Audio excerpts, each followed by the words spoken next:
Hi, this is Katie Gray again, and this is kind of how my media philosophy has evolved throughout this course this summer. Media and technology surround us and our students in everyday life. They're using it, I'm using it all the time, and from a very young age, they have devices in their hands, and they use it to learn and create. These tools can be used for fun and for education. It's our role as teachers and educators to meet these students where they're at and to have them find joy in learning and have fun with the learning. This is all things that we want them to be excited about because the subjects that we're teaching, we're really passionate about. And so when we meet students on a level that they're excited about with technology that they want to use, where they're thinking, this is cool, I get to use this tool that I use at home, or I've always wanted to try this and I didn't have time to, or I didn't have the technology available to me to be able to use this. We as teachers can provide that to them and make our subject come alive. So media is in our everyday lives for our kids. Always doing stuff creative with different apps. This app that my daughter is doing is Musical.ly, where she creates her own music videos. Hey Stella. Yes. I know you were in the middle of creating something there. But do you like Musical.ly? Yes. You do? Okay.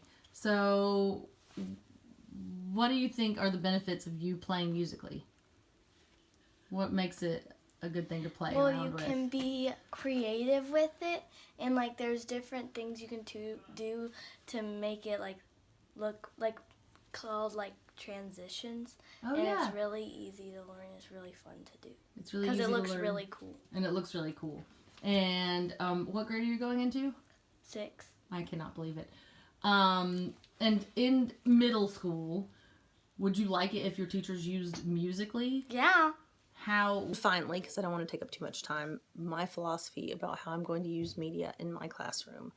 I use a lot of media anyway. I mentioned this in my first video. We do a lot of research in my class, but I feel like I can bring to the table a lot more tech tools that students can use that I can use to make all of these projects and all of these big ideas that I have in my head easier for the students to see through all the way.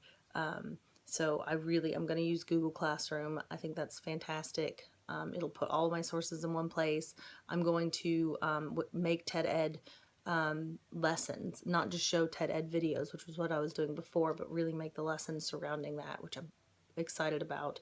I'm going to make sure that I'm sharing all of this with my students, because beforehand I was kind of the mentality, if you didn't get it the first time, you didn't get it, which is totally wrong. I read so much slower than anyone else in the whole wide world, I swear. But that doesn't make me any less smart than people who can read fast. And I don't know why I had this mentality this year of get it right away. So I'm going to be sharing my slides and sharing my my lessons with them, sharing videos with them. I want them to use the Trello, which is the checklist website that I found, so that they can check off when they're doing their group work. They can check, so-and-so has done this. It's been moved over to the finish. We still need to do this to keep everybody on track. And it also allows for that differentiation to go on where students can move faster through material but still have something left to do.